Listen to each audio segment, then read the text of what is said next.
Welcome back. I'd like to introduce you to Simon.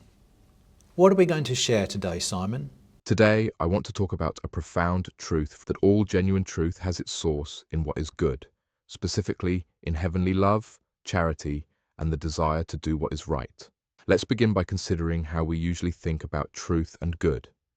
In our daily lives, we might think of truth as facts or knowledge, ideas we can state or prove. Good, we often see as kindness, usefulness, or love in action. But the scriptures teach us that there's a deep connection between the two. Think about education. What is the point of learning if it is not applied to some use or purpose? If you look in the Gospel of John, you'll see that Jesus says, "I am the way, the truth, and the life." Later he says, "I am the good shepherd."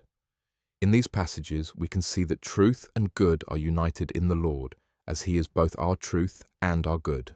Truth, to be real and living, must come from what is good. Divine truth flows out from divine good. Swedenborg writes that good is like the soul and life of truth. Without good, truth is like a body without life. Formerly a respected figure in fields such as engineering, anatomy, and mineralogy, Swedenborg brought his keen analytical skills to his later theological writings, which present a coherent vision of the Bible's inner spiritual meaning and a detailed description of spiritual reality.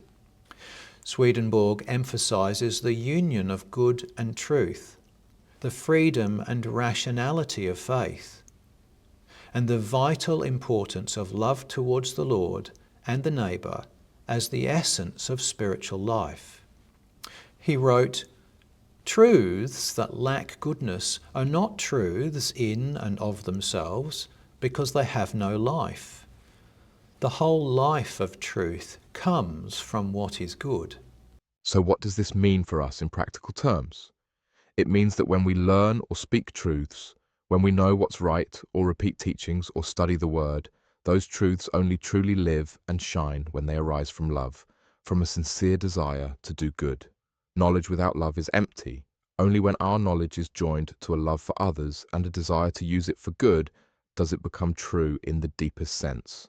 Good, love or charity, is like the soul that animates truth, faith or doctrine, making it living and effective.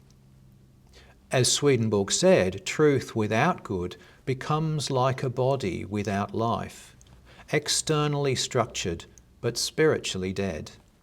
When truth is united with good, it gains motive, purpose, and transformative power. But truth separated from good becomes rigid, cold, and potentially harmful, serving as mere dogma or intellectual exercise without real and purposeful impact. Consider what the Lord says about the two great commandments, to love God above all and our neighbour as ourselves. Everything true in the Word finds its life and power from these two forms of love. That is why the Lord calls himself the truth, because all truth in the universe flows forth from his divine love. We also learn that truths are like vessels or containers, and the good that comes from the Lord is what fills them. Without goodness inside, truth can easily become twisted or lifeless.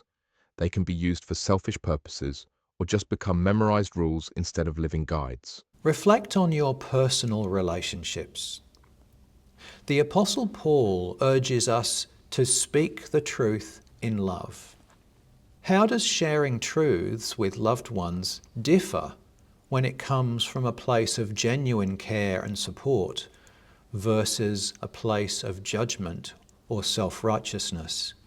Notice how the same truths or facts can be interpreted and used in vastly different ways depending on the underlying motivations of individuals or groups, be it for good or self-interest.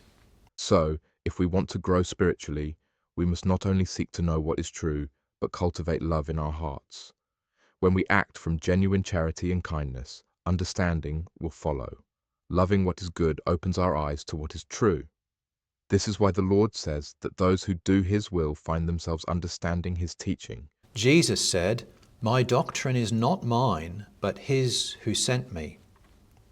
If anyone wills to do the Father's will, he shall know concerning the doctrine whether it is from God or whether I speak on my own authority.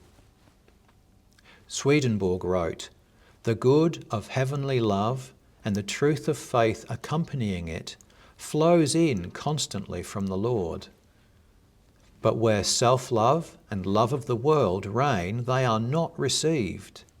With those in whom these loves reign, that is, constantly pervade their thinking, exist as their end in view, occupy their will and constitute their life, goodness and truth flowing in from the Lord are either rejected, annihilated, or perverted."